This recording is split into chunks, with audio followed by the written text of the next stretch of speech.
So micro economics के features हम लोग देख रहे थे। फर्स्ट पार्ट हमने कंप्लीट किया, that is study of individual units. अगर माइक्रो इकोनॉमिक्स के बुक के बारे में देखोगे तो उसमें हम लोग स्मॉल इंडिविजुअल यूनिट की स्टडी करते हैं।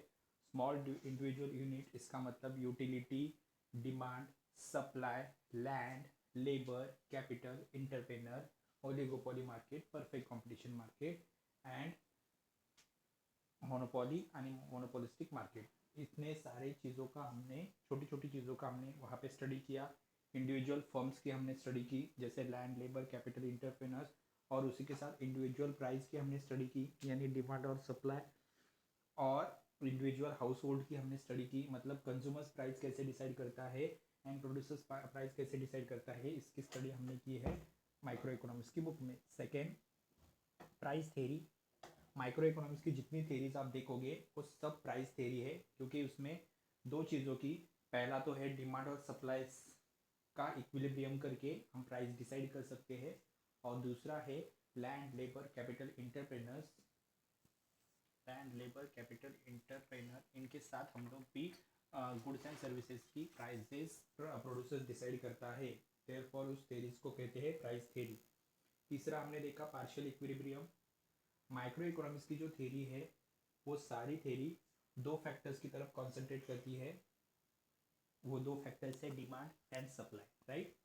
उसी के साथ माइक्रो इकोनॉमिक्स में हमने इंडिविजुअल कंज्यूमर्स की स्टडी की, यानी डिमांड, इंडिविजुअल सप्लाई फर्म्स की हमने स्टडी की, यानी land, labour, capital, entrepreneurs, individual industries की हमने स्टडी की, ओके, यानी मार्केट के बारे में हमने पढ़ा।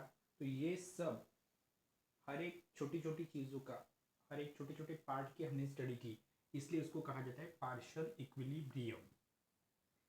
फोर्थ है base on certain assumption. Micro economics की हमने लॉ ऑफ डीएमयू देखा, लॉ ऑफ डिमांड देखा, लॉ ऑफ सप्लाई देखा।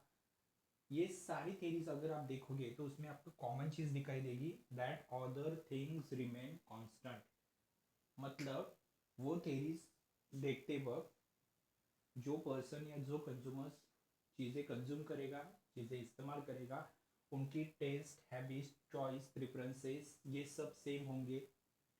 रेशनल पर्सन होगा, कार्डिनल मेजरमेंट होगा, goods and services are homogeneity होगी। तो ये इसी को कहा जाएगा अदर थिंग्स रिमेन कांस्टेंट। इसका मतलब है सेटेरियस पेरिबस है, ओके।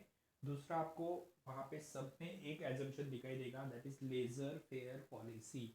अभी लेजर फेयर पॉलिसी का मतलब रिच पर्सन से ज़्यादा पैसे एक्सेप्ट करना, और जो पुअर है उनसे कम पैसे एक्सेप्ट करना, इस तरह की थेरी। तीसरा है प्योर कैपिटलिज्म। अगर आप माइक्रो इकोनॉमिक्स की थेरी देखोगे और उसमें आपने मोनोपोली और मोनोपोलिस्टिक कंपटीशन देखा, तो इसमें हमने देखा है कि प्रोड्यूसर सिर्फ उसका मोटिव होता है maximum profit, right. he is thinking only about the maximum profit, so therefore it's called pure capitalism. Next one we are watching, that is full employment.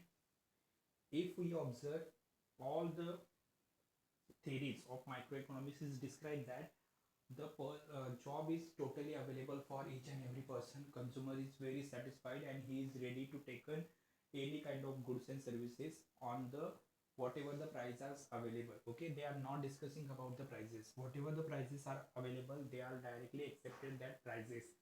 This is called full employment. Okay, so ये सब हमने देखा है। Next है slicing method. Micro economics slicing method इस्तेमाल करता है, याद रखना है। Micro economics is using slicing method and macro economics is using, वहाँ पे चलेगा कि माइक्रो क्या इस्तेमाल करता है, लेकिन माइक्रो में MICRO में स्लाइसिंग मेथड इस्तेमाल होती है। स्लाइसिंग, स्लाइस यानी टुकड़े करना। अगर माइक्रो इकोनॉमिक्स की बुक देखोगे तो हमने उसमें देखा है individual units, individual forms, individual consumers, individual prices. तो इसका इंडिविजुअल जो वर्ड है इसका मतलब स्लाइस किया है, टुकड़े किए, राइट। पहला यूटिलिटी देखा, देन डिमांड देखा, देन सप्लाई देखा, land, labour, capital, entrepreneur, then oligopoly market, perfect competition market, monopoly market, monopolistic market. ये सब स्लाइस, छोटे छोटे टुकड़े, राइट।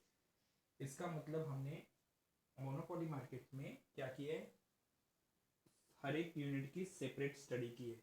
लेकिन अगर आप माइक्रो इकोनॉमिक्स की तरफ देखोगे, MOMACRO, तो उसमें एग्रीगेट यूनिट की स्टडी होती है। एग्रीगेट यानी टोटल, सब एक साथ, राइट। मतलब उसमें नेशनल इनकम, एग्रीगेट, तो उसमें सब चीज़ों की एग्रीगेट डिमांड, एग्रीगेट सप्लाई, ऐसी स्टडी की जाती है इकट्ठा। लेकिन मैक्रो इकोनॉमिक्स की बुक में, MICRO की बुक में, हर एक चीज़ की इंडिविजुअल स्टडी की जाती है, यानी उसके स्लाइस किए जाते हैं, उसके टुकड़े किए जाते हैं। Okay, next, use the marginalism principles. The concept of marginalism is key tools of microeconomics analysis. The terms marginal means change brought in total by in additional unit. Marginal analysis help to study variables through the changes. Producers and consumers take economic decision using these principles. In the microeconomics book, we are discussing the marginal principles, right? Marginal unit, utility, marginal unit, marginal utility. So what is marginal? Marginal means when person is satisfied and but he is ready to take more one unit, that is called marginal. Okay, when consumers is totally satisfied but he is taken one more unit of the commodity, that is called marginal. Okay, means here his capacity is full, his satisfaction is already over, but also he accepted one more unit of every commodity. This is the tendency of every consumers. So therefore the producers become ready to take more and more production, because it is possible that some kind of consumers are demanding more of commodity. So therefore for economic unit, for economic decisions, for producers and consumers, it is important that marginal principles. Okay, अभी देखो हमने marginal नाम का principles देखा है। हर एक marginal utility, marginal unit, marginal utility, marginal unit, ये हमने देखा है। तो मार्जिनल का मतलब क्या है? कंज्यूमर्स की पावर कंप्लीट होने के बाद, उसका सेटिस्फैक्शन कंप्लीट होने के बाद भी वो एक एडिशनल यूनिट परचेस करता है। तो मार्केट में जाने के बाद हर एक कंज्यूमर्स की एक टेंडेंसी होती है, ओके, कि उसका सेटिस्फैक्शन होने के बाद भी वो एक यूनिट तो ज़्यादा लेता है। जैसे ऑनियन खरीदने गया है, ऑनियन खरीदते वक्त 1 किलो हो गए, 1 किलो होने के बाद भी वो 1 या 2 ऑनियंस जानबूझ के ज़्यादा डालता है।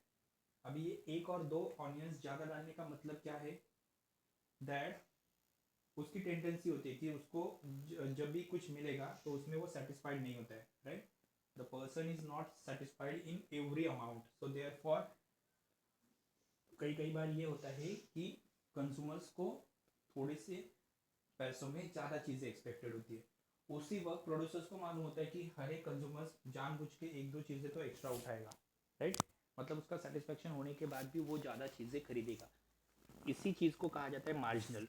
तो प्रोड्यूसर्स को यहाँ पे हेल्प होती है कि सप्लाई कितना करना है, ये समझने के लिए मार्जिनल प्रिंसिपल्स इंपॉर्टेंट है।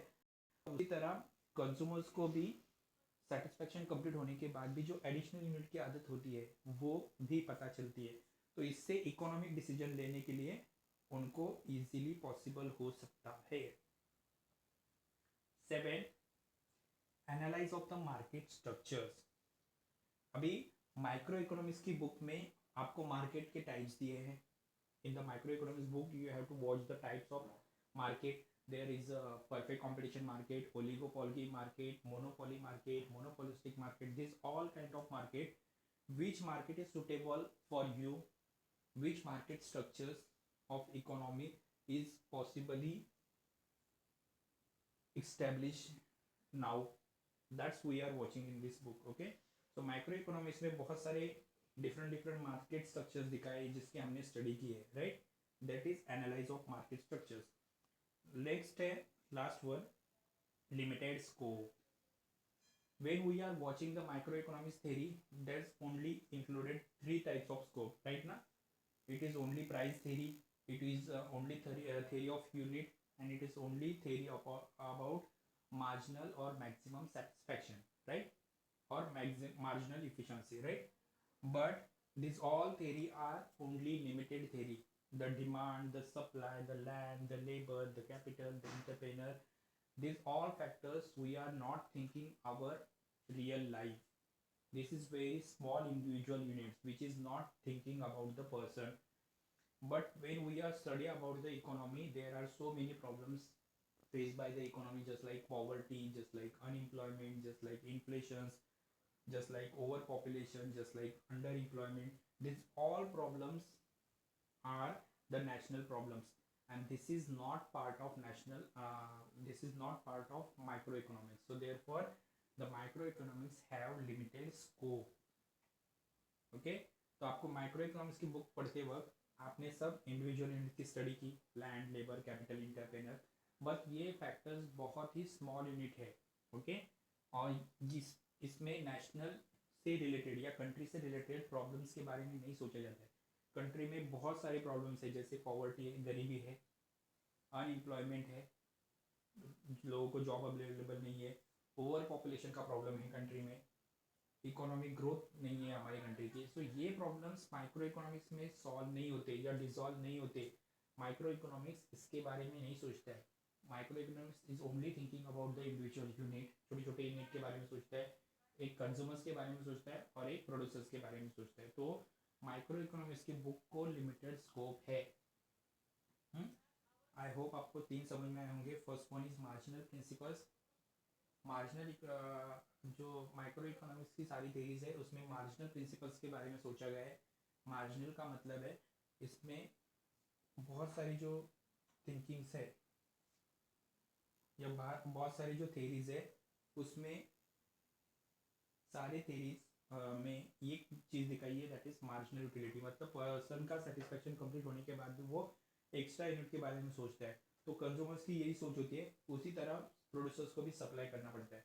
तो कंज्यूमर्स की डिमांड और सप्लाई ये मार्जिनल प्रिंसिपल से डिसाइड होती है।